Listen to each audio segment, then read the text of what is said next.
여러분 안녕하십니까. 오늘로 취임 5달을 맞은 이재명 대통령이 국회 시정연설에서 내년도 예산안을 보고했습니다. AI와 국방 예산이 크게 늘어난 가운데 내년 예산은 역대 최대인 728조 원 규모로 편성됐는데요. 보고에 앞서 이 대통령은 에이펙 성공을 위해 영혼을 갈아 넣어 총력을 다했다며 힘을 모아준 국민들께 고개를 숙이고 감사 인사를 전했습니다. 첫 소식 김재경 기자의 보도입니다. 내년도 예산을 설명하는 시정연설. 이재명 대통령은 예산안 설명에 앞서 에이펙 성공을 이끈 국민에 감사 인사부터 전했습니다. 예산안 설명에 앞서서 경주 에이펙의 성공을 위해 힘을 모아주신 모든 국민 여러분께 진심으로 감사하다는 말씀을 드립니다. 고맙습니다. 에이펙의 가장 큰 성과로는 역시 한미 관세 협상 타결을 꼽았습니다. 자동차, 반도체 분야 관세 인하, 대미 투자 연간 투자 상한 설정, 핵추진 잠수함 협의로 경제와 안보의 불확실성을 모두 걷어냈다고 자평했습니다. 또 지난 정부에서 최악으로 치닫았던 한중 관계를 전면 복원해 다시 실용과 상생의 길로 함께 나아가게 됐다고 덧붙였습니다. 지난 에이펙 정상회의에 굵직한 정상회담까지 연달아 치른 이 대통령은 영혼까지 갈아 넣었다고 회상하기도 했습니다. 최악의 상황에서도 최선의 결과를 만들기 위해 영혼까지 갈아 넣으며 총력을 다했다는 말씀을 드립니다. 이어진 국무회의에선 에이펙 정상회의에 대한 평가와 후속 조치에 대한 당부가 본격 논의됐습니다. 우리 총리님 역할이 아주 컸던 것 같아요. 네. 우리 총리님한테 박수 한번 쳐주시죠. 특히 경주 에이펙이 당초 우려보다 성공적이었던 건 이름 없이 일한 현장 공직자들과 국민 덕분이라고 공을 돌렸고 다 애쓰셨고 또 하다못해 현장에 계신 환경미화원 또 해당 지방정부들 또 경찰, 기업인들, 언론인들 할 것 없이 온 국민이 정말로 헌신적으로 힘을 모은 덕분이다라고 말씀드립니다. 회의 진행이나 주요국과의 협상에서 공을 세운 실무진에 대한 표창 수여를 검토하라고 지시했습니다. 행사는 끝났지만 아직 할 일이 많이 남았습니다. 이 대통령은 자국보호주의와 국제질서의 불확실성이 이어질 거라며 관계부처를 향해 치밀한 준비와 담대한 용기로 정상회담 후속 조치 이행에 만전을 기해달라고 당부했습니다. MBC 뉴스 김재경입니다. 오픈런 어디까지 해보셨나요? 얼마 전 젠슨 황 엔비디아 CEO가 국내 기업 총수들과 공개적으로 치맥 회동을 가져 화제가 됐지요. 이후 해당 치킨 매장에서는 젠슨 황과 회장님들이 앉았던 자리에 앉기 위해 이른바 젠슨 황 오픈런이 펼쳐지고 있습니다. 좋은 기운을 받기 위해서라는데 화면으로 현장에 가보시죠. 이재인 기자가 취재했습니다. 점심시간 직장인들이 한 가게 앞에서 휴대전화로 사진을 찍습니다. 젠슨 황 엔비디아 CEO, 이재용 삼성전자 회장, 정의선 현대차그룹 회장이 치맥으로 뭉쳤던 현장입니다. 그들이 앉았던 자리, 창문에 내붙인 당시 사진, 가게 전경 모두를 담습니다. 여기 회사 근처라 가지고 신기하기도 하고 또 친구들한테 좀 공유하고 싶어가지고. 나도 한번 앉아보겠다고 손님이 밀려들자 매장은 특단의 조치를 써붙였습니다. 이곳이 바로 젠슨 황 CEO가 앉았던 자리입니다. 매장은 사람이 몰리면서 좌석 이용 시간을 1시간으로 제한했습니다. 오후 2시, 문 열기까지 1시간이 남았는데도 긴 줄이 생겼습니다. 이른바 젠슨 황 오픈런입니다. 남들은 멀리서도 오는데 가까운데 안 오면은 나만 손해잖아요. 그래서 가서 자랑하려고 왔어요. 그 기운도 받고 저도 AI 관련 업체에 근무를 하고 있거든요. 이 소중한 자리 꼭 한번 와보고 싶어서 시간 좀 내서 왔습니다. 문을 열고 1시간도 안 돼 매장이 꽉 찼습니다. 전화도 이제 너무 많이 오니까 수화기를 내려놓을 정도로 그 정도로 좀 바빠졌어요. 2배에서 한 3배 정도 는 것 같아요. 본사는 발빠르게 움직였습니다. 젠슨 황이 시켰던 메뉴를 조합한 AI 세트 메뉴를 새롭게 출시했습니다. 기분 좋게 쉬는 일도 생기고 있습니다.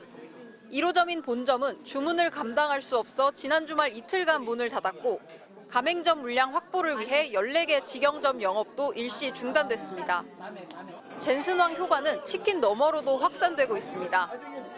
젠슨황 CEO가 소맥 제조기를 사용하는 모습이 포착되면서 해당 기업에도 관련 문의가 늘었고 당시 시민들에게 나눠줬던 바나나 우유도 인기를 끌고 있습니다. 젠슨 황의 딸 메디슨 황이 기획한 것으로 알려진 회동 이후 치킨 등 관련 업계가 AI 특수를 먼저 누리고 있습니다. MBC 뉴스 이재인입니다. 윤석열 전 대통령 부부의 체코 순방 당시 현지 언론이 김건희 씨를 사기꾼에 빗대 보도한 기사를 삭제하기 위해 한국 대사관까지 동원된 과정을 특검팀이 수사하고 있는데요. 당시 주 체코 한국 대사관이 현지 언론에 보낸 2번의 메일을 MBC가 확보했습니다. 대사관 직원들이 마치 김건희 씨의 변호사처럼 나섰는데 대통령실 해외 홍보 비서관실 행정관의 지시가 있었던 사실도 확인됐습니다. 신재용 기자가 단독 취재했습니다.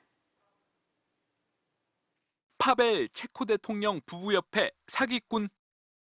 김건희 씨의 각종 의혹을 다룬 기사가 공개된 지난해 9월 21일 오후 6시 21분. 주체코 한국 대사관이 체코 일간지 블레스크에 메일을 보냈습니다. 기사 내용이 사실에 근거하지 않았다며 체코 형법 184조 명예훼손에 해당한다고 강하게 항의합니다. 특히 영부인을 사기꾼으로 지칭한 건 매우 중대한 혐의라며 양국의 우호적 관계가 심각하게 훼손될 수 있다고 기사 삭제를 강력히 요청합니다. 해당 일간지가 사기꾼이란 단어를 빼고 흠결 있다는 표현으로 바꾼 밤 9시 36분, 대사관은 또 한 번 메일을 보냈습니다. 해당 기사가 부적절하고 저널리즘 기준에도 맞지 않다며 거듭 삭제를 요구했습니다. 기사에 나온 김건희 씨의 탈세 의혹은 단순한 행정착오고 도이치모터스 주가 조작 의혹은 검찰이 기소하지 않았다고 옹호하는 듯한 내용까지 담겼습니다. 대사관 직원들이 체코 법과 외교관계까지 거론하며 김건희 씨의 변호사처럼 나선 겁니다. 사기꾼이 뭐냐 하는 그런 얘기가 인신공격성 보도 분명하지 않습니까? 어떻게 그런 걸 내버려 두겠습니까? 이례적인 대응의 뒤엔 대통령실이 있었습니다. 주체코 한국대사관은 당시 해외 홍보 비서관실 행정관이 대사관 소속 문화홍보관에게 연락해 기사 삭제와 특히 사기꾼이란 표현의 수정을 직접 지시했다고 국회에 보고했습니다. 외교부 등 공식 절차는 지키지 않았습니다. 국내 언론에 대한 탄압뿐만 아니라 외국 언론에까지 이런 압박을 했다는 것은 윤석열 정권의 반민주적인 언론관을 다시 한번 확인할 수 있는 중요한 사례라고 생각합니다. 체코 언론은 끝내 기사를 삭제하지 않았습니다. 특검팀은 직권을 남용해 대사관 직원들에게 일을 시켰다고 보고 과정을 수사하고 있으며 외교부는 수사로 밝혀질 내용이라며 추가로 언급할 사항은 없다고 밝혔습니다. MBC 뉴스 신재용입니다. 지방의회 외유성 해외 출장 문제 계속 전해드리고 있는데요. 부산시 의회에서 항공권 영수증을 위조해 출장비를 부풀렸다가 무더기로 적발됐습니다. 그런데 이번에도 의원들은 빠져나가고 수행을 위해 동행한 공무원들만 책임지게 생겼다는데요. 김윤아 기자의 단독 보도입니다. 2023년 2월 부산시 의회 의원들이 7박 8일 유럽 출장을 떠났습니다. 부산 엑스포 유치 홍보를 한다며 불가리아, 그리스를 방문했고 같은 해 10월엔 가덕신공항을 벤치마킹하겠다며 싱가포르로 떠났습니다. 모두 6,300만 원의 예산이 들었습니다. 그런데 최근 경찰 수사로 당시 출장비가 거짓 작성된 것으로 드러났습니다. 항공권 영수증은 가격을 고쳐 프린터로 출력한 뒤 가짜 서류로 만들어졌고 여행사를 통해 최대 2천만 원까지 출장비를 부풀린 것으로 경찰은 파악하고 있습니다. 부산시 의회 공무원 4명이 업무상 배임 혐의로 입건됐는데 빼돌린 세금은 의원과 의회 관계자들이 먹고 자는 데에 들어갔습니다. 숙박비를 이제 좀 업그레이드 하기도 하고 음식이나 뭐 숙박비 이런 게 들리죠. 여행사 측은 취재진에 의회 측에서 출장비를 부풀려줄 것을 요구했다고 털어놨습니다. 부산의 다른 기초의회 5곳도 현재 추가 수사 중인데 같이 해외에 갔던 의원들은 한 명도 입건되지 않았습니다. 그 기준에 맞추다 보면 숙박을 할 때는 등급 낮게 하든지 뭐 이렇게 최대한 줄이려고 하기 때문에 수행하는데 어려움이 있지. 지방의회가 대놓고 세금을 빼돌리고 공문서까지 위조하고 있는 셈인데 공무원 노조도 의원 수행을 위해 업무 출장을 갔던 공무원들이 형사 책임까지 지게 됐다며 반발하고 있습니다. 한편 대구경찰청은 오늘 대구시군구 6곳에서 구의원 1명과 의회 공무원 13명 등을 4천만 원 가까운 출장비를 허위 청구한 혐의로 검찰에 불구속 송치했습니다. MBC 뉴스 김민아입니다. 한국에 관광 왔던 일본인이 음주운전 차량에 치여 숨진 사고에 대해 일본 언론들의 관심도 높습니다. 인구는 적지만 한국의 음주운전 적발 건수가 일본보다 6배 많다는 숫자도 나오는데요. 송서영 기자입니다. 효도 관광으로 한국에 온 일본인 모녀를 덮쳐 50대 어머니가 숨진 음주운전 사고. 일본 언론도 사고 소식을 크게 다뤘습니다. 横断歩道を渡ろうとしていた日本人親子はこちらではねられ、車もそのまま支柱をなぎ倒して10メートルほど先の生垣に突っ込んだということです。 놀란 일본인 관광객들의 반응도 전했습니다. 割と安全な国なのかなって思ってたからちょっとびっくりしますよね。車の運転とかがね、やっぱり日本と全然違うんで気をつけて歩かないといけないなっていうのは思ってます。 한국은 음주운전 대국, 한국은 안전한 나라가 아니라는 부끄러운 댓글도 달렸습니다. 일본 언론은 한국의 음주운전 사고가 너무 많다고도 집중 보도했습니다. TV 아사히는 한국의 음주운전 적발 건수가 일본의 6배라고 했습니다. 경찰이 주의를 당부해도 사고가 끊이지 않고 있다면서 한국에서는 음주운전이 사회 문제화하고 있다고 했습니다.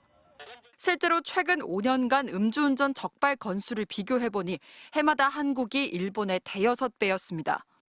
등록 차량은 일본이 3배 정도 많다는 점을 감안하면 실제 격차는 15배 이상으로 벌어지는 셈입니다. 음주운전에 대해서 누군가는 억제를 해주는 게 좀 필요하지 않나. 술 한 잔이라도 했으면 운전을 해서는 안 되는 그런 문화가 좀 더 일본에서는 정착화돼 있거든요.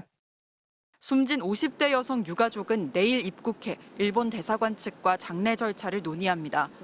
술에 취해 운전한 30대 남성의 구속영장 실질 심사도 내일 열립니다. MBC 뉴스 송서영입니다.